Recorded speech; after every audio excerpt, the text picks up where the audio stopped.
Hola colegas, maestras y maestros. Yo soy el doctor Rodrigo Castillo Aguilar y soy el director general de formación continua a docentes y directivos. El día de hoy vamos a revisar y compartir algunas reflexiones en torno a la autoridad. Así que comencemos con la presentación.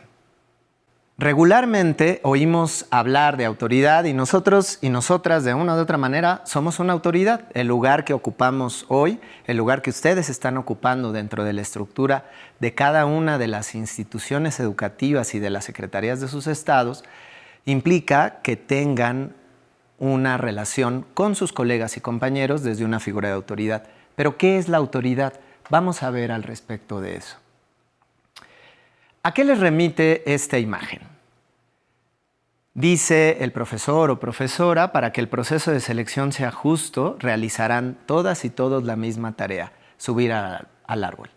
Pero no todos los personajes que están ahí ni tienen las mismas habilidades, ni tienen las mismas capacidades, ni tienen los mismos contextos. Sin embargo, el sistema educativo históricamente les ha pedido que hagan lo mismo. Al respecto, vamos a escuchar y a mirar una interesante reflexión de una metáfora, como si le hiciéramos un juicio a la educación tradicional. Vamos a verlo, por favor. Albert Einstein once said, "Everybody's a genius, but if you judge a fish by its ability to climb a tree, it will live its whole life believing that it is stupid." Ladies and gentlemen of the jury, today on trial we have modern-day schooling. Glad you could come. Not only does he make fish climb trees, but also makes them climb down and do a 10-mile run. Tell me, school, are you proud of the things you've done? Turning millions of people into robots, do you find that fun? Do you realize how many kids relate to that fish? Swimming upstream in class, never finding their gifts, thinking they are stupid, believing they are useless? Well, the time has come, no more excuses. I call school to the stand and accuse him of killing creativity, individuality, and being intellectually abusive. He's an ancient institution that has outlived his usage. So, Your Honor, this concludes my opening statement, and if I may present the evidence of my case, I will prove it. Proceed. Exhibit A. Here's a modern-day phone. Recognize it? Here's a phone from 150 years ago. Big difference, right? Stay with me. Here's a car from today, and here's a car from 150 years ago. Big difference, right? Well, get this. Here's a classroom of today, and here's a class we used 150 years ago. Now, ain't that a shame? In literally more than a century, nothing has changed. Yet you claim to prepare students for the future? But with evidence like that, I must ask, do you prepare students for the future or the past? I did a background check on you and let the record show that you were made to train people to work in factories, which explains why you put students in straight rows, nice and neat, tell them sit still, raise your hand if you want to speak, give them a short break to eat, and for 8 hours a day, tell them what to think. Oh, and make them compete to get an A letter which determines product quality, hence grade A of meat. I get it. Back then, times were different. We all have a past. I myself am no Gandhi. But today, we don't need to make robot zombies. The world has progressed. And now we need people who think creatively, innovatively, critically, independently, with the ability to connect. See, every scientist will tell you that no two brains are the same. And every parent with 2 or more children will confirm that claim. So please explain why you treat students like cookie-cutter frames or snapback hats, giving them this one-size-fits-all crap. Watch your language. Sorry, Your Honor, but if a doctor prescribed the exact same medicine to all of his patients, the results will be tragic. So many people would get sick, yet when it comes to school, this is exactly what happens, this educational malpractice, where one teacher stands in front of 20 kids, each one having different strengths, different needs, different gifts, different dreams, and you teach the same thing the same way? That's horrific. Ladies and gentlemen, the defendant should not be acquitted. This may be one of the worst criminal offenses ever to be committed. And let's mention the way you treat your employees. Objection. Overruled. I want to hear this. It's a shame. I mean, teachers have the most important job on the planet, yet they're underpaid? No wonder so many students are short-changed. Let's be honest, teachers should earn just as much as doctors, because a doctor can do heart surgery and save the life of a kid, but a great teacher can reach the heart of that kid and allow him to truly live See, teachers are heroes that often get blamed, but they're not the problem. They work in a system without many options or rights. Curriculums are created by policymakers, most of which have never taught a day in their life. Just obsessed with standardized tests. They think bubbling in a multiple choice question will determine success. That's outlandish. In fact, these tests are too crude to be used and should be abandoned, but don't take my word for it. Take Frederick J. Kelly, the man who invented standardized testing, who said, and I quote, "These tests are too crude to be used and should be abandoned." Ladies and gentlemen of the jury, if we continue down this road, the results will be lethal. I don't have much faith in school, but I do have faith in people. And if we can customize healthcare, cars, and Facebook pages, then it is our duty to do the same for education, to upgrade it, change it, do away with school spirit, because that's useless. Unless we're working to bring the spirit out of each and every student, that should be our task. No more Common Core. Instead, let's reach the core of every heart in every class. Sure, math is important, but no more than art or dance. Let's give every gift an equal chance. I know this sounds like a dream, but countries like Finland are doing impressive things. They have shorter school days.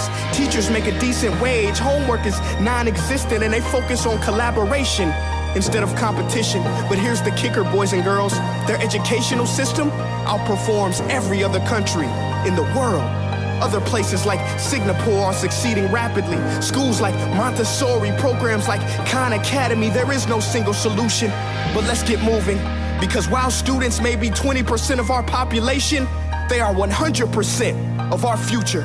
So let's attend to their dreams, and there's no telling what we can achieve. This is a world in which I believe. A world where fish are no longer forced to climb trees. I'll rest my case.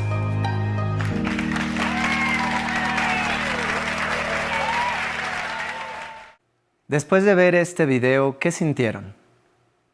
¿Qué les hizo reflexionar? ¿En qué momento pudieron o no sentirse identificados con algunos de los planteamientos que estipula? ¿Qué ha cambiado realmente y de fondo en la educación? ¿Verdad que hay muchas cosas que siguen siendo igual? Por eso, desde no solo la Dirección General de Formación Continua, sino en realidad la presente administración está repensando la educación desde otros lugares. Y el plan de estudios implica también que junto con ustedes, con las profesoras, los profesores, estudiantes, madres y padres de familia, empecemos a imaginar la educación desde otros sitios. Y que esto, que ha venido sucediendo durante muchos años, empiece a cambiar. Y para eso necesitamos de su labor, y para eso necesitamos de su compromiso y de su compañía. Porque ustedes, junto con nosotras y nosotros, somos también una autoridad que juega un papel medular para que estos cambios sucedan. Pero entonces, ¿qué es la autoridad? Vamos a ver. Este ejercicio lo hacíamos con varios maestros, lo hemos hecho con profesores, con profesoras, con algunas autoridades estatales. Y yo les preguntaría, para ustedes, ¿qué es la autoridad? Regularmente hemos aprendido, por ejemplo, que la autoridad es la facultad de dirigir, de gobernar o de guiar. Pero, ¿cómo se concreta esa autoridad en el ámbito laboral? ¿Cómo se concreta en el ámbito de la escuela o incluso en la casa? ¿Cómo se concreta también esa autoridad en nuestras relaciones cotidianas y hasta en nuestras relaciones sociales? ¿Qué implica ser autoridad? A ustedes, ¿qué les ha implicado y qué les significa ser una autoridad? Porque ser una autoridad también significa y también tiene que ver con una responsabilidad. Y por último, ¿cuáles de las acciones de la autoridad o de las actitudes que hemos normalizado e internalizado como que son parte misma del ser autoridad, en realidad esconden formas de relación violentas que irrumpen la autonomía, que irrumpen la libertad o la creatividad de las otras y los otros? Y entonces vamos a ver la siguiente imagen. ¿A qué le remite? Ella es una profesora, pero puede ser cualquiera de nosotras o nosotros también en la relación que establecemos con las maestras, los maestros, o bien ellas y ellos con sus estudiantes. Y hemos aprendido también que enseñar y que aprender implica normalizar, homogenizar pensamientos, estructuras. Y con ello, en realidad, lo que estamos enseñando no es conocimiento, no es pensamiento crítico, no es autonomía. Estamos enseñando a las otros y los otros a que lo importante es que hagan lo que nosotros les decimos. Y este es un tipo de autoridad. ¿Y qué tipo de autoridad es esta? Pues vamos a ver.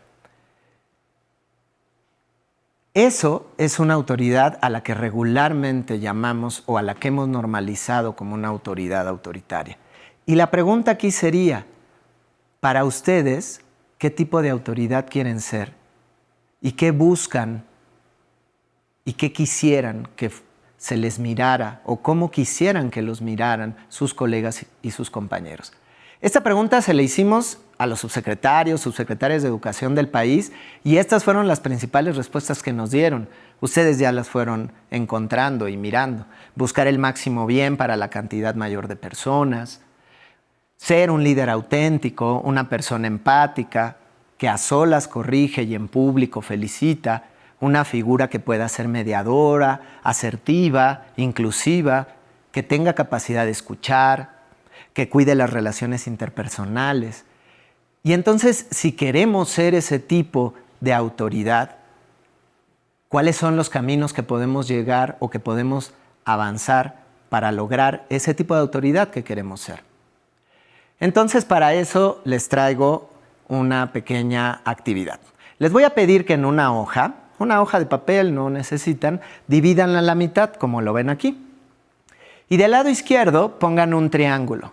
Y en ese triángulo, como si fuera una gráfica, por favor contesten cuáles son las actividades que ustedes cotidianamente o cuáles son las prioridades que ustedes cotidianamente les gustaría llevar a cabo como autoridad. Es decir, para lograr ese tipo de autoridad que quieren ser, ¿cuáles son sus prioridades? ¿O qué tipo de actividades para ustedes son prioritarias en el ejercicio de su labor como docente? Dividan el triángulo poniendo hasta arriba aquellos elementos que son prioritarios para ustedes.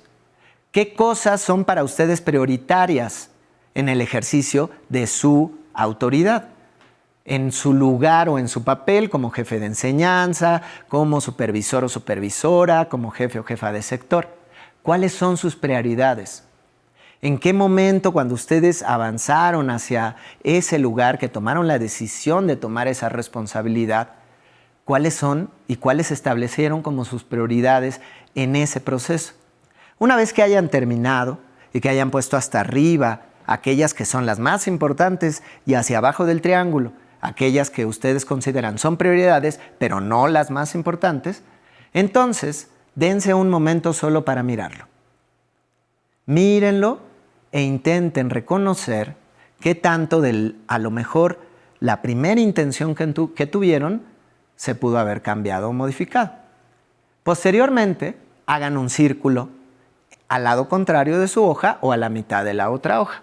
Y en este círculo, como si fuera una gráfica de pastel, que muchos de ustedes seguro que la conocen, por favor establezcan cuáles son las distintas actividades que realizan cotidianamente en su labor constante. Y les quedará al final un pastel, digamos, como dividido con distintas rebanadas de distintos grosores, donde las rebanadas más grandes son aquellas actividades a las que les dedican más tiempo. Piensen en un día cotidiano en su horario laboral. Si ustedes trabajan de 8 de la mañana a 7, 6 de la tarde, bueno, ¿qué hacen regularmente y cotidianamente en esas 8 o 9 horas en el día de trabajo? Una vez que hayan terminado con las actividades que cotidianamente realizan, les pido que también las observen y que después las contrasten entre sí. ¿Qué tanta congruencia tienen las actividades reales que yo llevo a cabo cotidianamente con lo que construí como mis expectativas? ¿Qué descubren de ese contraste? Y una vez que hayan reflexionado sobre ese proceso, si quieren, Compártanos, por favor, algunas de sus conclusiones o reflexiones en torno a este pequeño ejercicio a nuestro correo electrónico. Vamos a continuar. Entonces, ¿qué es lo que sucede? Muchas veces hemos aprendido a ser una autoridad desde esta mirada que dirige, que determina, y a ese tipo de autoridad es la autoridad a la que conocemos como autoritaria.